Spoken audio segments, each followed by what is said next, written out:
Again, we want to thank Lieutenant Colonel Sky and Major Smith. That was outstanding. Now we have something different and fun for you. We want to flip the script a little bit. A cooking demonstration. There will be no slides for this particular thing. What a treat. I know you all are tired of slides for a while. So we have today with us Chef Caryn Dugan and Dr. James Loomis. Chef Dugan is a plant-based chef and the founder of the Center for Plant-Based Living in St. Louis, Missouri, and a co-founder of the Doc and Chef YouTube series. Dr. Loomis is an adjunct assistant professor in preventive medicine and biostatistics, Uniform Services University of Health Science, Bethesda, Maryland, and he is also the co-founder of the Doc and Chef YouTube series. I just subscribed to that earlier today. You all should check it out and subscribe to it if you have YouTube channels. Ladies and gentlemen, I present to you the Doc and the Chef. The floor is yours. Thank you. Thank you. So it's really an honor to be here today. And, I think the reason I'm standing here today, 10, 12 years ago, I was an obese, burned out primary care doctor with a whole plethora of lifestyle-related illnesses myself, high cholesterol, prediabetes, sleep apnea, atrial fibrillation. And then I discovered the power of lifestyle medicine and the power of plants. And after that transition, really reversed every single one of my lifestyle-related diseases. And I think partly due to the power of plants, celebrated my 60th birthday by trying to unsuccessfully kill myself and doing an Ironman triathlon. So, and now I'm a practicing lifestyle medicine physician here in Washington, D.C. at the Barnard Medical Center. And my journey is a little bit different. In 2008, I lost my dad to cancer, and exactly 10 weeks after he passed away, I was diagnosed. So that was really the 1-2 punch I needed to get my nutrition on track. Took me a while to get there because I wasn't really sure how to do it. Thought I was healthy, wasn't. And then started a company, got my chefing education and all kinds of things along the way. But then in 2011, started a little company called STL Veg Girl, STL for St. Louis, where I went around to community centers, doctors' offices, schools, private homes, you name it, and taught cooking classes. Did a couple different things along the way, and then also went to Well Coaches and earned my certificate, my health and wellness coaching certificate. In 2017, I was watching a fair amount of people become healthy over the years by adopting a plant-based diet, or at least adding more plants to their plate. Then eventually, a good number of people were backtracking and getting sick again because they were adding those foods that they originally were eating to get sick, right? So they added those foods back into their diet. They were getting sick again, and I was like, what's going on here? I put my coaching hat on, and I thought it might be support, right? Because every time you try to change a lifestyle, if you try to quit smoking or quit drinking so much or work out a little bit more, well, there's a lot of support there in just about anywhere. But if you try to change your diet, plant-based or otherwise, you're on a solo mission. You're the weird one, right? And you better have a PhD in what you're trying to do because everybody's asking you questions. So it's real hard to change your lifestyle, change your foods and your lifestyle if you're on a solo mission. So I thought, we need something brick and mortar. We need built-in support. Looked all over the nation. There wasn't any such thing. So for 2 years, I saved every penny I had, and on the anniversary of my dad's passing, 2019, August 13th, we opened up the nation's first and still only fully plant-based nutrition and culinary education center, the Center for Plant-Based Living. And this guy was assigned my medical director. He did not have a choice. Right word. Because I needed a little bit more street cred. Yeah. So, and then a year and a half ago, I think, we decided to put together the Doc and Chef because on all social media, you see two things. You see a talking head, a researcher, doctor, physician, whatever, and they're talking the science behind the plant-based diet, which we're both geeks about. We like that, but the general public, they're not going to really keep their concentration on that. And then also you see these great chefs and cooks and home cooks or whatever on social media, and they're doing all these fun, great things. But then a lot of times people get disheartened because they're like, oh, I don't have that certain ingredient. I don't have time for this, whatever. So what we've done is Jim, as you'll soon find out, talks about the science behind a plant-based diet in a very easy layperson's way. It's fantastic. And then I show you what the science looks like on the plate. So let's get started. Right. Yeah. And it was born because we realized we were getting the same questions. Me from a medical standpoint, Caryn from it. Where to get your protein if you're on a plant-based diet? Is soy going to give me man boobs? Is gluten good or bad? What about nightshade? So in the Doc and Chef shows, what we do is we break that down in 10 to 15-minute episodes, and I talk about the science, and again, Caryn translates your plate. So today, we're going to talk about a nutrient-dense rainbow salad. And 90% of the U.S. population today does not meet do not get the recommended 5 daily servings of fruits and vegetables. 90%. The average American gets at least half as much fiber as they really need. So we, recommended fiber intake is about 30. I would say it's probably closer to 40 or 50 is better. Average American gets 15 grams of fiber. All the meat-centric saturated fat, meat and dairy, creates a ton of inflammation, right? So it's really it's the inflammatory milieu we create in our bodies that really, I would argue, account for 90% plus of the cause of 90% plus of the chronic problems that we see today, and in my clinical practice. And so when we eat the rainbow, as you'll see here in a minute, that's how you're going to shift that internal milieu from a highly inflammatory place to an anti-inflammatory place, which not only helps with preventing and reversing and treating chronic health conditions, athletic performance, mental clarity, on and on and on. So we'll start with red. Yeah. So this is Roy G. Biv, right? Right. So do we remember in grade school and elementary school, you learned the order of the rainbow by saying, I'm seeing some yeses, Roy G. Biv, right? Yes? Yeah. Okay. I'm not totally out there. All right. Roy, red. Now, in red, we're going to find a lot of red foods. We're going to find a lot of lycopene. Right. So lycopene is a very potent antioxidant, has many anti-cancer benefits. It's been shown to help significantly reduce the risk of both prostate and breast cancer. There's health benefits to a lot of other red foods, watermelon, pomegranate, tart cherries, beets.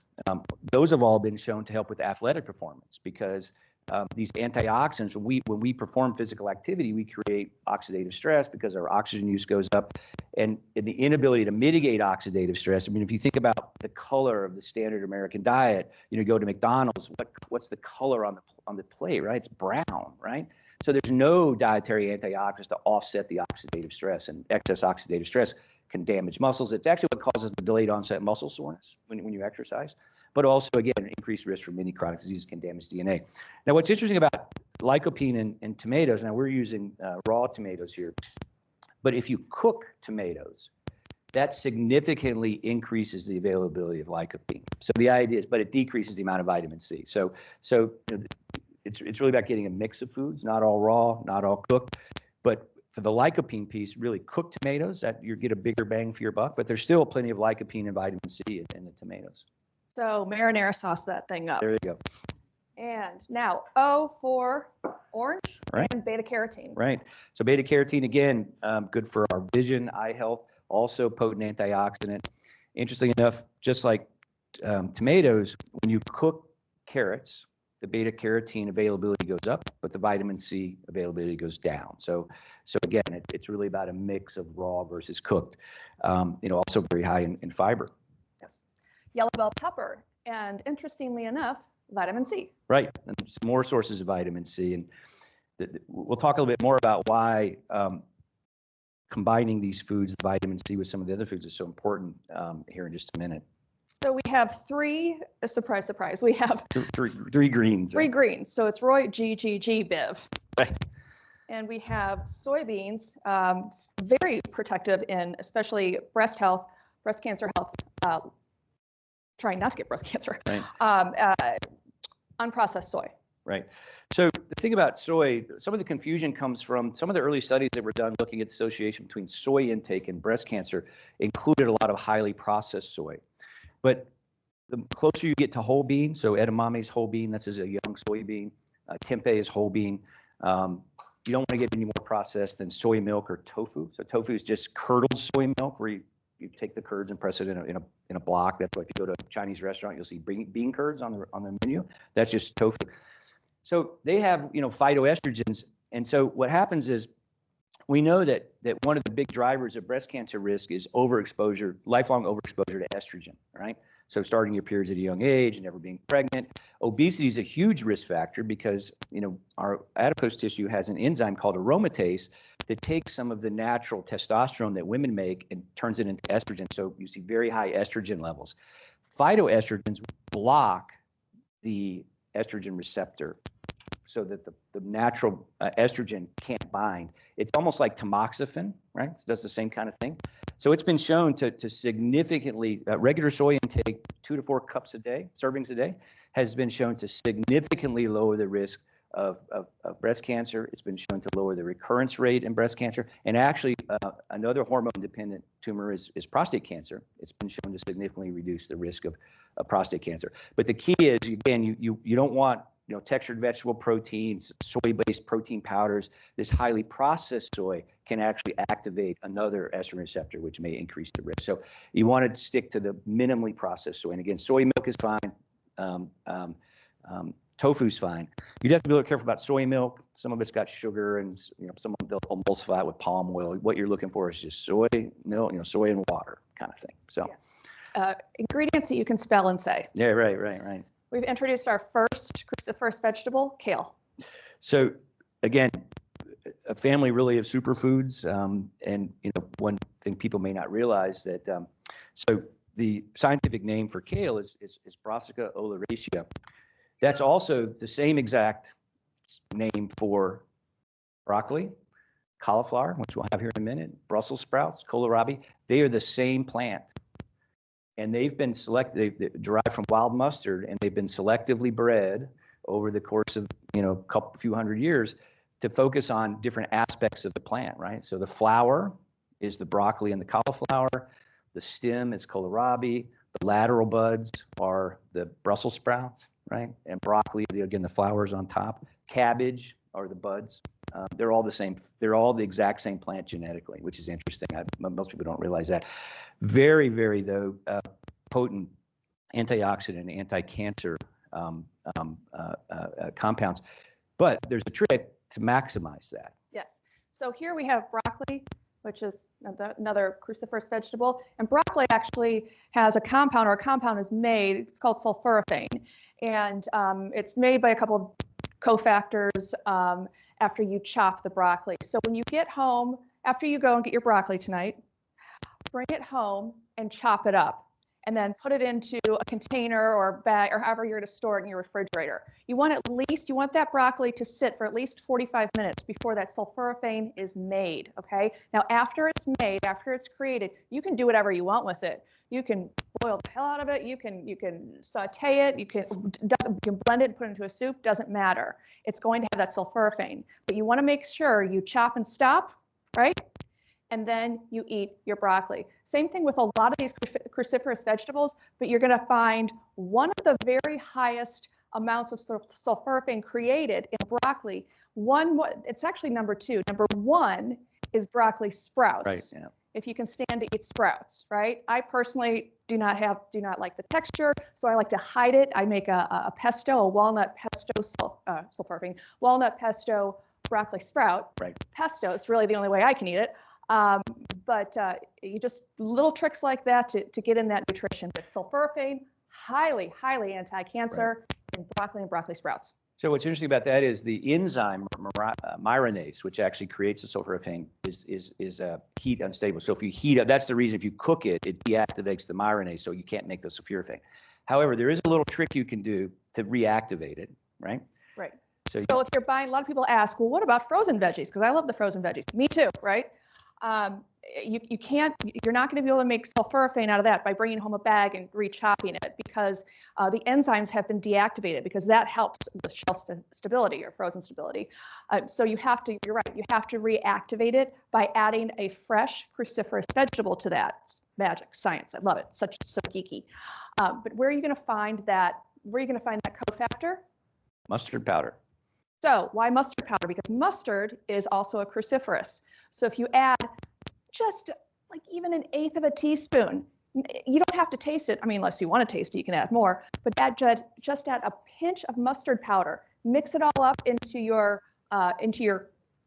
frozen vegetables. Let it sit for 45 minutes. Then heat it up and enjoy it. Reactivates that mayonnaise. So it's really interesting science. Blueberries, right? So blueberries, huge antioxidant, and it's the pigments in the skin, but also fiber, vitamin C.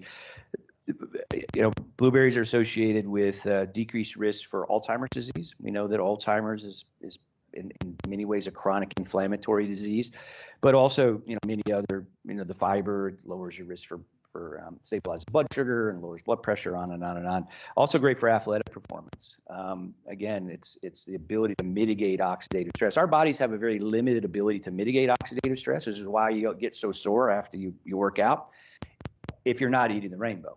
Because the only way we can augment our body's ability to mitigate that oxidative stress is our dietary antioxidants. And the only place you find dietary antioxidants is in plants, because these antioxidants are really the plant's natural mechanism to protect itself from infections, fungal infections, and bacterial infections and viral infections. So that's why eating the rainbow is so important from an athletic performance standpoint. And our third cruciferous vegetable, red cabbage. And again, it has some of the same pigments, the anthocyanins. Anything you see that's black, purple, some red, has these anthocyanins in them. That's the pigment that serves as the powerful antioxidant. Red onions, and they're raw, so they're pretty potent, right? I'm not going to add them all. So again, onions are in the allium family, and there's a lot of other vegetables in that family. Leeks, garlic, green onion, red onion, yellow onion, such as that. But again, just like the broccoli, there's a hack and hold method that you need to activate the allicin, which is the main antioxidant. There's also quercetin, which is another powerful antioxidant. So talk a little bit about the hack and hold for onions. So yes, you're right, along about the same lines. However, this does have a bell-shaped curve. So when you're getting dinner ready at night, cut up your onions and cut up your garlic, right? So that's the same family, it's the onions and garlic family. Cut them up and let them sit for about 15 minutes. And then you'll have that full power allicin in there, ALLICIN. And that's a pretty big, significant cancer fighter also. Now, if you bring home some pre-cut vegetables or onions, I like to do that too, save a few minutes, it's going to be deactivated. The allicin is going to be deactivated. That's okay. We're just really talking about getting the biggest nutrition bang for your buck, right? If you don't cut them up, or you use them too soon, or you use them later, it's okay. They're still going to be delicious, and they're still going to be good for you. You're just kind of losing that allicin part. And the other thing about the allicin is, so the greatest concentration is on the outer layers of the onion, because those are the ones that are most likely to be damaged. So it's when you disrupt the cell wall, that's what creates it. So you don't want to, when you're peeling your onions, you just want to take the skin off. You don't want to take too many layers of the onion off, because you're losing, again, if you're trying to maximize your bang for your buck, the outer layers of the onion, again, because that's the one that's most likely to be damaged, naturally. And so that's where the greatest concentration of these antioxidants, anti-inflammatories are. Okay, so we've gone through Roy G. Biv, but we still have some foods here that aren't so exciting in color, right? And we're still healthy. Yeah. But still very healthy. Yeah, so let's talk about those quickly. This is quinoa. We probably all know quinoa. It's not a grain, it's a seed. Pseudo-grain, right? But it is a seed, and it cooks up very quickly, high in protein. Very high in protein. Also, it's very high in quercetin, also very high in iron. Quinoa does have a natural kind of insecticide called, there's saponins. And so you do need to wash your quinoa, because sometimes if you've ever had unwashed quinoa, it has a bitter taste to it. That's the reason you didn't wash all that out. A lot of the quinoa, though, you buy is pre-washed. You want to be sure that your quinoa is washed to take off this natural insecticide. That's important. Fun fact about the black beans. I know you talked about it. Right. A lot of people don't, me included a while ago, didn't know really the power that black beans, dark beans have. Right. So So when we think about antioxidants, the thing that most people think about are things like the blueberries and strawberries and blackberries.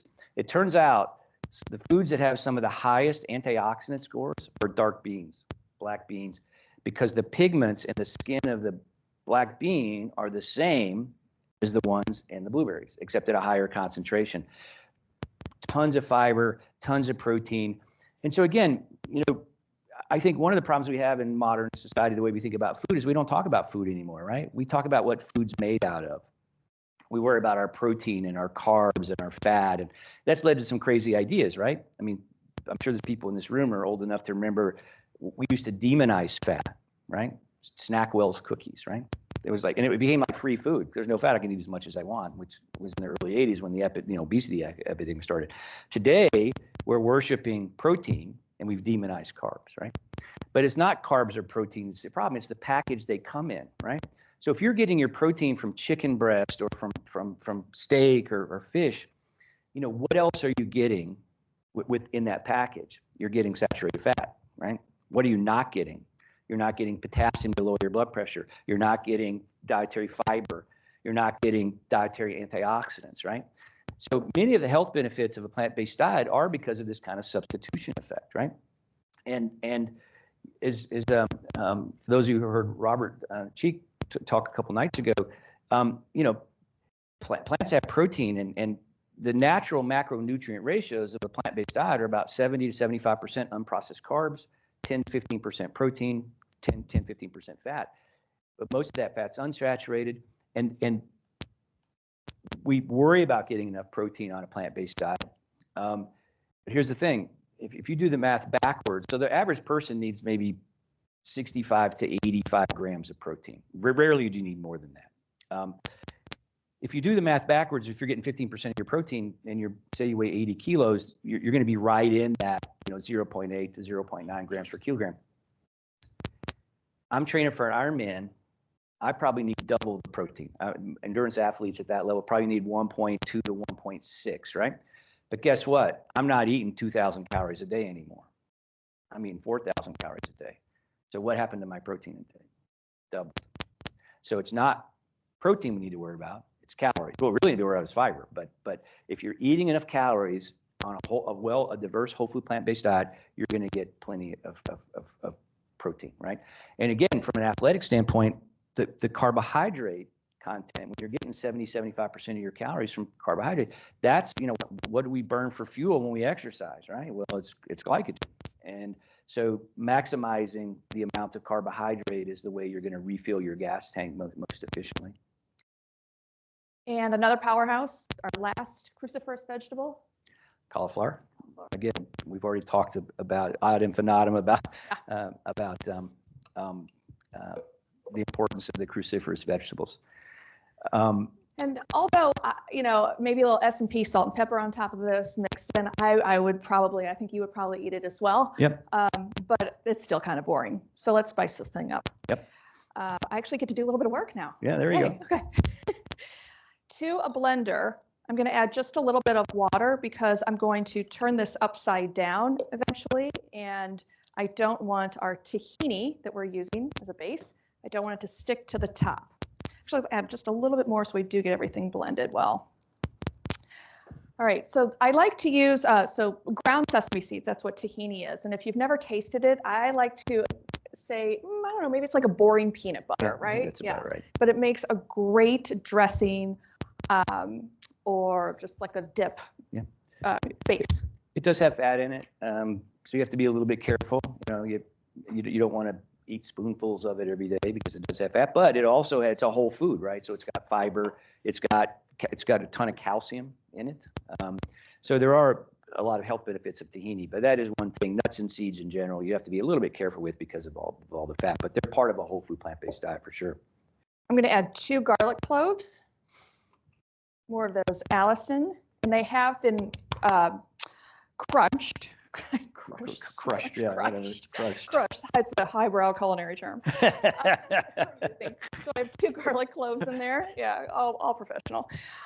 Okay, and then we're going to add in some ginger, and I'm using this microplane to really get that fine, fine mince on our ginger. And I'm going to tell you, this is one of the culinary tricks, the most amazing culinary tricks that Caryn taught me. You know, I buy some ginger and you use a little bit of it and you put it in the refrigerator and then you need it again in a few weeks and you open up the refrigerator and it's all shriveled up and dried up, whatever. She goes, well, why don't you just freeze it? I'm like, what? She says, put it in the freezer. So now I keep that ginger in the freezer, you get it out, you get the microplane out, grate off what you need, put it back. You don't have to scrape the skin off. You just wash it before you put it in the refrigerator, in the freezer. It'll last months and months and months and months. So freeze your ginger. It's a great way to preserve it. You can do the same thing with garlic, actually. You just peel the garlic, freeze it, and then you can run it off through the microplane. It's a great way to extend the life of something like ginger, which you may not be using very often. And ginger, by the way, very potent anti-inflammatory antioxidant. When I was training for Ironman, I did a deep dive into recovery nutrition, and I actually crafted, and we'll send out the recipe for anybody's interested. Recovery shake. That it was really a rainbow shake, right? So tart cherry juice was the base. I added some beets or powdered beetroot. That activates nitric oxide, which helps dilate the endothelium and improve blood flow, as does kale, by the way. Rhubarb, arugula are also very potent activators of nitric oxide. I added some blueberries. I added some kale. I added cinnamon. I added ginger. I added turmeric, which we're going to talk about in a minute. I added a banana for the glycogen, and I would mix that. I would freeze the banana and freeze the blueberries and put those in there. It was amazing, and I mean, I can honestly tell you, I was a competitive marathon runner in med school. I'd run a marathon. I couldn't walk for 3 days. At 60 years old doing Ironman, I'd do this insane weekend training. I never got sore, never got stiff. It was and I attribute it mostly to that, my diet in general. That recovery shake really helped. So it was a rainbow shake, pretty much, right? And it included a lot of the things that we have here today. Well, as long as you're bragging, Yeah. you might as well tell them what you did after the Well, after the yeah. So the ultra, Ironman was in Ironman. was in Lake Placid, and I felt so good the next day. I actually hiked up Mount Washington, right, in the Adirondacks there. And the next day, it was pretty crazy. Yeah. So, yeah. So anyway, go ahead. Okay, you're turning red. All right, we have a good bit of the base is a good bit of fat, as Jim was saying, and you want to cut through that fat, so you want to add an acid. And today's acid of choice is lemon. So, lemon and citrus juice obviously has a lot of vitamin C, as does the bell pepper. The reason that's important is one of the potential nutrients of concern in a plant-based diet is iron, right? Especially in premenopausal women. So when we eat meat, so dietary iron comes in 2 forms. There's heme iron, which is bound to hemoglobin, and non-heme iron. So hemoglobin is blood cells. So when we eat meat, basically what you're consuming is some of that dead animal's blood. That's kind of disgusting if you think about it, but that's where the heme iron comes from. Heme iron is very easy for our bodies to absorb, and we'll absorb as much heme iron as we eat, right? And which can be a problem for people with things like hemochromatosis. The problem is heme iron is highly pro-oxidant, and it's been shown it's probably one of the reasons that red meat significantly increases your risk for colon cancer, for example, because that heme iron has been shown to damage DNA. It can oxidize, it can cause lipid peroxidation, increase your risk for atherosclerosis. Plants have iron, though, as well, but it's non-heme iron. It's not bound to hemoglobin. And it's much more difficult for our bodies to absorb the non-heme iron. But if you co-ingest the source of iron, like the beans here and the quinoa, and even kale has a fair amount of iron, you co-ingest those sources of iron with vitamin C, you'll see absorption rates of the same or exceed that of heme iron. But the thing is, non-heme iron self-regulates. So when your iron stores are replete, you will stop absorbing heme iron. And I've had now probably 6 patients with hereditary hemochromatosis who were getting phlebotomized, and they went on a plant-based diet and they didn't need phlebotomy anymore because they weren't over-absorbing the iron, which is pretty crazy. There's been some case reports on that now as well, which is really interesting. Anyway, back to you, Chef. Okay, thank you.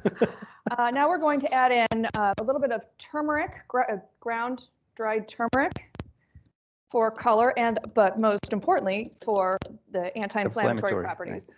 By the way, turmeric or turmeric are both acceptable Turmeric. pronunciations. There's an R in there. No, so the active anti-inflammatory, anti-cancer component in turmeric is called curcumin. Very potent. However, if you add a little bit of black pepper, biopurine is the active polyphenol in black pepper, you'll see absorption rates of curcumin go up by about 1,000%, something like that. So whenever you're going to add turmeric, so in my recovery shakes, I'd put a few twists of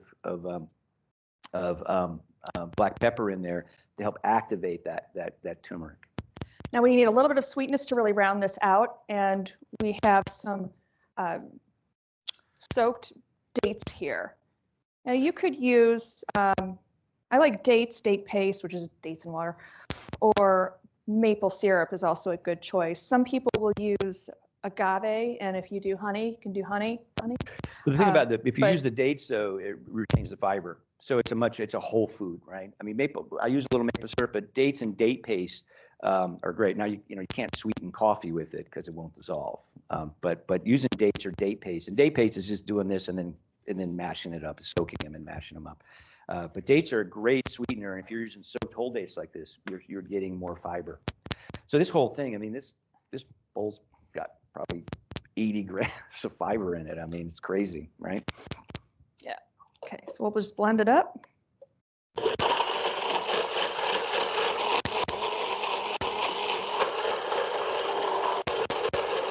We get those dates blended down. Yep.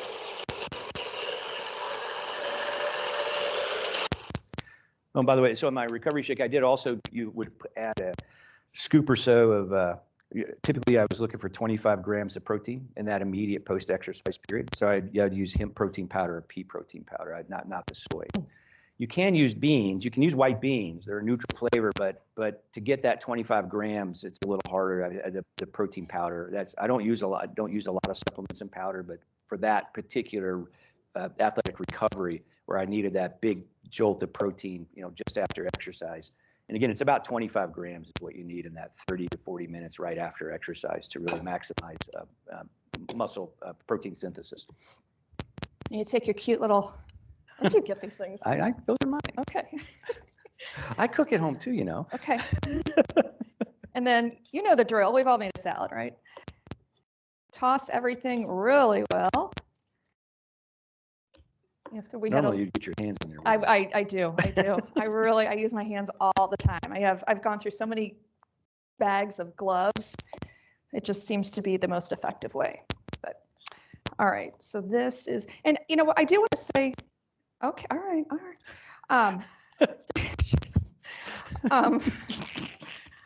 I do want to say one thing about this salad is, if you want to recreate it at home, I hope that you do.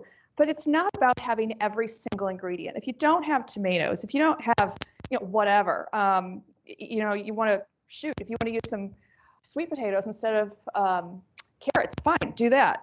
We just want to see more colors on your plate.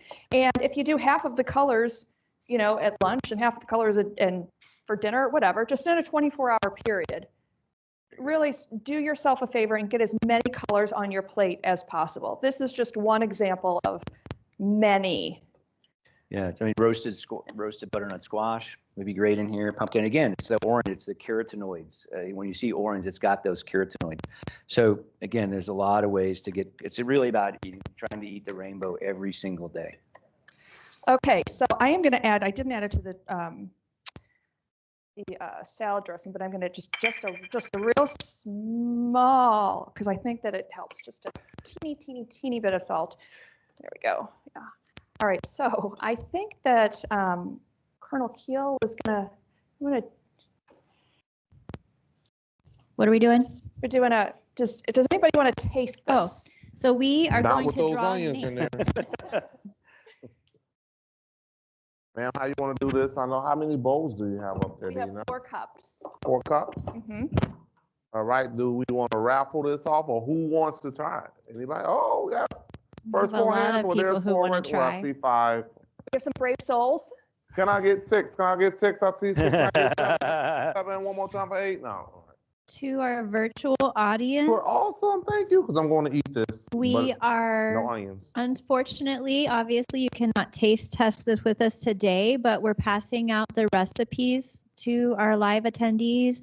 And those who put their emails in the chat today, we can make sure you get the recipe as well, so you can make it at home. And I think for those that are doing the taste testing, our awesome public affairs team, if you're okay with it, was going to try to grab some photos of the audience doing the taste testing as well. So if anybody does not want their photo taken and distributed, please let PA Josh Mahler know over there. He's going to bring some more. That's Yeah, good. There yeah. you go. So we'll get enough. We'll have a. There we go. So, Doc, later on, sir, I have questions for you. All right, sir. That protein drink you were talking about, we need to discuss that later. Yeah. I'm gonna email it to Colonel Keel and have her just give you everyone the recipe. You are the man. Yeah, that's exactly. Yes, that's right. That's exactly right. So it looks like we have enough for more than 3 or 4. So if we have time, so we'll keep right. serving it up. So anybody just go ahead and take whatever you'd like. We're going to keep filling. Till we run out of cups. While we're doing that, I do have a couple of questions from the audience that I was hoping you guys could Sure. help answer. Yeah, sure. So one question was, as you're mixing the salad together, why not any olive oil to help it all mix up? Oh, we didn't talk about That's that. a great question. So, I'll talk about yeah, it. so there's a lot of reasons. Go ahead. So, there is some evidence that olive oil consumption may help lower the risk for heart disease. But if you look closely at some of that data, it's substitution effect, right? So if you're substituting olive oil for butter, then your heart disease risk goes down. There's been very few studies that have looked at olive oil versus no olive oil. Actually, the organization I work for has published one study with 40, 50 people that did show that if you compare a Mediterranean diet to an oil-free plant-based diet, you saw a greater reduction in LDL and a greater weight loss. But remember, when we think about, Robert Chief talked about this the other day. We should think about our calories like we think about money, right? Yeah. If you have 100 calories to invest in your health right this minute, and you can invest it in olive oil or boneless, skinless chicken breast or a rainbow salad, what does the nutritional return on investment look like for each of those? Well, 100 calories of olive oil is 125 calories, right? And what do you get back from that? Hey, folks. Besides, Sorry, Dr. Loomis. Everybody in the room, if you guys can just take conversations to a lower decibel level so everybody can hear Dr. Loomis. Thank you, sir. So 100 calories of olive oil is 125 calories. It's a tablespoon of olive oil is 125 calories, right? So 100 calories less than a tablespoon. What do you get back from that besides fat? Well, there's nothing. There's a few polyphenols in cold pressed olive oil, but for the most part, it doesn't matter what oil you're talking about. It's just fat, right? So in fact, edible oils are probably the worst return on investment you can make nutritionally from a nutrient density standpoint. I mean, think about how much space that takes up in your stomach, a tablespoon. What about 100 calories of boneless, skinless chicken breast or salmon or steak? That's about an ounce. So again, think about how much space that takes up in your stomach. Not very much. And what do you get back from that besides protein and fat? Nothing, right? There's no dietary antioxidants. And in fact, if you really think about it, those animals have just served as the middleman for the nutrition, right? They've eaten the plants. They've converted that into protein and fat. They've used all the good stuff, the fiber and the antioxidants, vitamins, to run their own machinery. They concentrate what's left that we consume. Now, 10,000 years ago, our ancestors probably had a survival advantage to having access to concentrated animal fat and protein because they needed to get big and strong and find a mate and pass on their DNA before they died of infectious disease when they were 30. So they never had to worry about if I overconsume these animal foods, am I going to get cancer, diabetes, or have a heart attack? All of which are associated with the overconsumption of animal foods. And since we're not starved for calories, we really have the luxury of skipping the middleman and going straight to the plants. 100 calories of beans, broccoli, whatever, it's 12 ounces, right? So what else do you get? You're getting protein. People don't realize there's more protein in a half a stalk of broccoli, 8 grams, than there is in an egg, which is 6 grams. So what else are you getting? Tons of fiber, dietary antioxidants, potassium to lower your blood pressure. So that's why focusing on whole plants versus, meat or even oils. Because, if you think of olive oil as just a juiced olive, right? So how many? 25. Yeah, so it takes 25 olives to make 1 tablespoon of olive oil, right? Now, if you eat an olive, that's fine. But what else are you getting when you eat the olive? You're getting fiber, on and on and on. So it's kind of like the difference between an apple and an apple juice, right? So apple a day keeps the doctor away. People don't want to eat apples. I've had patients, I've stopped eating apples, too many carbs, right? 25 grams of carbs in apples. If you take the same apple and juice it, same 25 grams of carbs and drink it, no way, shape, or form is it the same, because that sugar is absorbed right out of our insulin levels spike. The glycemic index is really high. We spike our insulin levels. So it's clearly not the carbs, right? It's the package that the carbs came in. And then that fiber also feeds healthy gut microbiome, on and on and on. So that's a long answer to an olive oil question, but I think it's important to understand that it's really about, it's about thinking about nutritional return on investment. And I think that's a good way to frame this oil question, because we get this all the time. And I don't want to belabor the point, but I will say usually the first question after that is, well, how do you saute your vegetables, right? So we won't do it here, but I do a dry saute, which is very, very easy. And again, I have a lot of people who come into the Center for Plant-Based Living and who say, Caryn, I've been following this plant-based diet. I've been adding more plants to my plate, and I can't lose weight. And so I go over the 3 days. I say, okay, everything you put in your mouth for 3 days, come back in and we'll talk about it. It's always the oil during the sauteing. You add if you're sauteing your vegetables, we don't just do 1 tablespoon, right? We coat that pan. We'll do the math. You're up to 600, 800 calories before you've even added any ingredients into your pan. Right. Wow, that's a lot. And then you think about salad dressings and sauces and soups and all those things that have so much oil in them. So if you can get rid of the oil, you'll probably be losing a few pounds. That's right. Thank you so much. Up in front. Do you have a mic? Thank you. We'll take 2 more questions, I think, and then we'll have to break, or we can continue going for people that want to, but it'll be lunch break officially. I know, right? That was a pre-lunch snack. Is it working up front? Do you need another one? Oh, there we go. And then I'm going to do one virtual question after that. It was still on that same topic, though.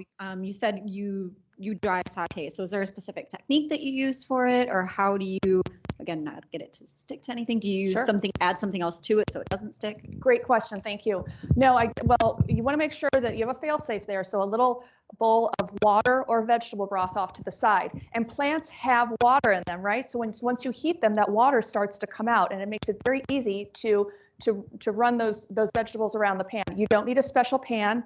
I have used stick pan, non-stick pan. I've used my husband's, he loves his Lodge cast iron. I've used that cookware before. You can cook on anything. You just want to make sure that you are very mindful in cooking, right? We're always not so mindful when we're cooking. We like to walk away from it. And you can do that when you have oil in the pan, but you can't do that when you don't have oil in the pan, because that water will evaporate and you will burn those veggies. So you want to stay on top of it, keep stirring. And then once they start to stick just a little bit, just get a little bit of browning, that's when you want to add about a tablespoon or so of that liquid, and you will get the fond, F-O-N-D, that's kind of that pre-burn on the bottom of the pan. You pull that up with the liquid with your spatula, put that back into the food, and it creates just such a wonderful, wonderful flavor. Keep doing that until your vegetables are ready to be layered upon with your other ingredients. So the science behind that is, by the way, so a cold pan, there's microscopic pores, if you will, between the molecules. And when you heat, so the key is really you got to heat the pan up pretty hot. So that closes the pores, right? So in a quick way you can tell, if you put a drop of water in the hot pan and it dances around like mercury, then your pan is hot enough to dry saute. Because you want to close the pores in the metal so they don't stick, because that's what causes the sticking, right? So, and you can, if you go to the Center for Plant-Based Living, you've got a demo cooking. They've got a demo on there, right? Or somewhere. No. You know? Oh, I thought Well, it's in the classes. Okay, got it. All right, quick question for you guys. You talked a little bit about coupling foods like turmeric and black pepper. Can you give us some other examples of where there might be other coupling foods that might increase bioavailability and things of that nature? I think that'd be great. Yeah, it's really the iron and vitamin C, those are the 2 ones, the ones that I'm aware of. Those are the ones we really focus on. There's the iron and vitamin C. That's probably the most important one. There is some turmeric bioavailability. And then there's other things, again, like the cooking methods and things like that. I don't know of it. There may be some other ones I'm just not aware of.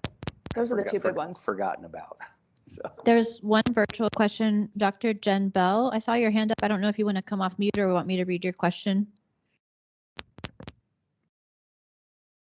She says, I've been reading about optimal cholesterol, and it seems that there can be a cholesterol that is too low.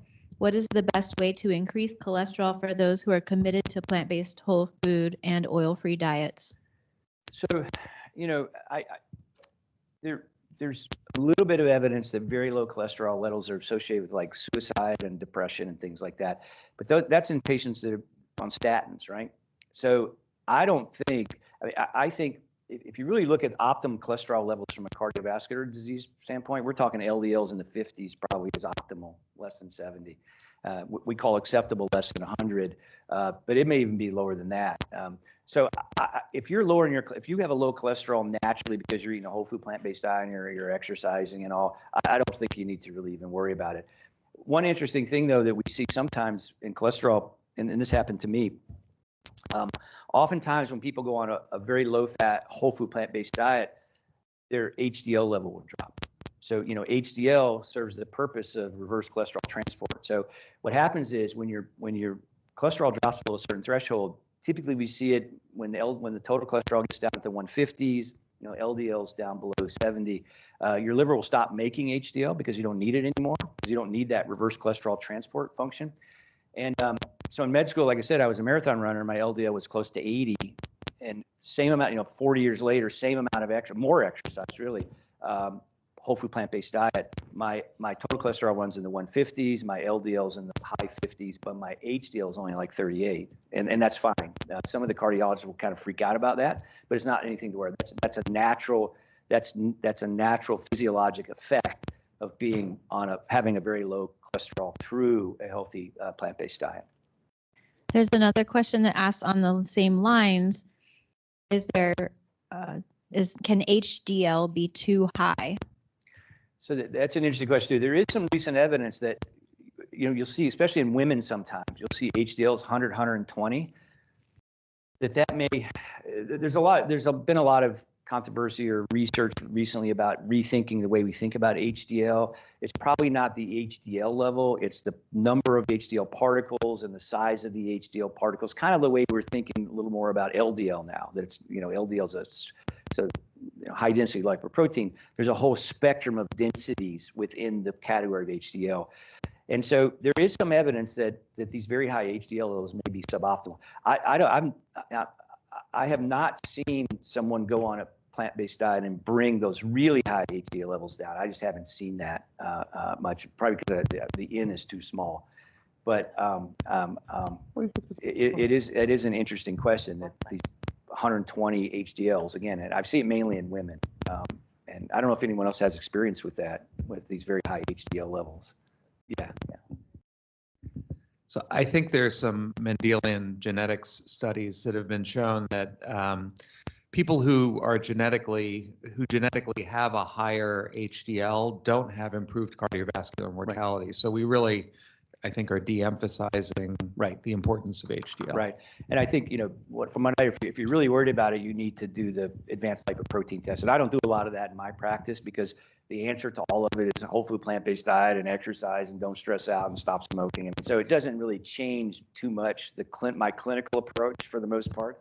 So I don't do a lot of advanced lipoprotein testing, but from what I understand, if you really want to look at the risk that HDL imparts, you really need to look at particle number and particle size for HDL. So, but again, I don't really do it because it's not clinically relevant to me.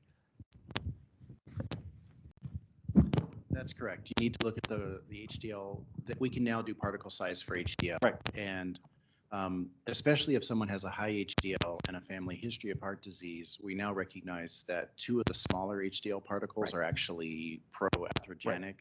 So it's important to take that into consideration when looking at that. Yeah.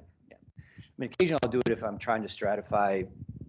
But the data around primary prevention with statins is not as robust as people might think. A lot of it has to do with the conflation between absolute and relative risk reduction. Secondary prevention, I think the data is there.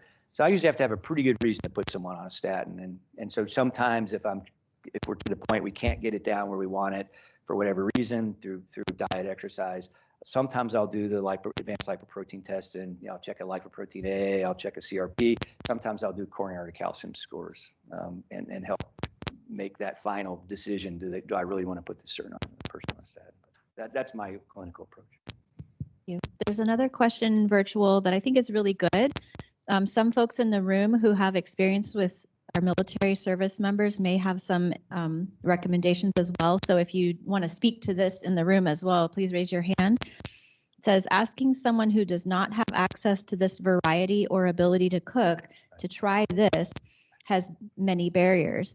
I have been challenged when counseling my younger sailors who rely on the dining facility or a microwave. So I don't know if our guests have recommendations or if others in the crowd, like Chef Mary, maybe. It's a real issue, and not just for the military. I mean, it's a real issue out in the real world. Having access, affordable food. The food. I like. There's so many ways you can answer this. Swamps, right? Do you talk about community gardens? Do you talk about the food deserts? Do you talk about? Right. I'm not quite sure what the come from would be. Yeah. And I mean, again, I don't have any direct experience with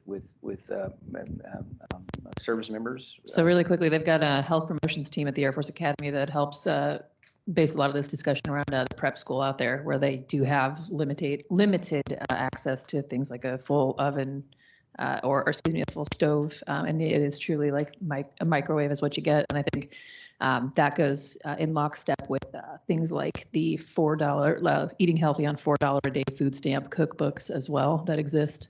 We promoted a lot of that in Georgia, where if you're not meeting your patient population where they are, which is $5 a day or less, you're going to miss the mark for them. So I think there's a lot of adapted stuff that's coming out, recognizing these kinds of limitations for younger warfighters. I mean, you can also get, they make these small induction plates, hot plates that you can put in a dorm room or whatever in a barrack that really make it. That's what we cook on when we're doing live shows. It's just a little, oven, that little hot plate this big that with a metallic pan, and so that does open things up some. But you're right. I mean, it is a challenge. And I think. I was just going to mention, I think one of the comments was that Chef Mary's been doing some work with the barracks to help beef up some of those skills, some cooking classes. And I know that other embedded teams, like even Dr. Valerie Bedsole and her team doing the cooking classes to help beef up some of those skills has been really successful. For those looking for collaborative answers, the Armed Forces Wellness Centers have Meals in Minutes. They have barracks cooking books for service members that live in areas that don't have a lot of resources. So that's a resource to check out. Thank you. All right, so we're officially on lunch break until 1:30 when the SG arrives. 13:30 Eastern time until the SG arrives. Those in the room here and even online, if our presenters are open to it, we can continue to ask some questions for those that want to, but please in the room, just keep if you're going to have conversations, I would head out to the hallway. 13:25. So everybody should be in their seats and back by 13:25, pending the arrival of the Air Force SG. So what do you think? I'm going to turn it over to Mr. Hammond really quick if he has any comments or wants to. That is my SG, and I will protect him. So please show the proper respect. Be in your seats at 13:25. Thank you. Everybody give a quick round of applause, please, for our presenters.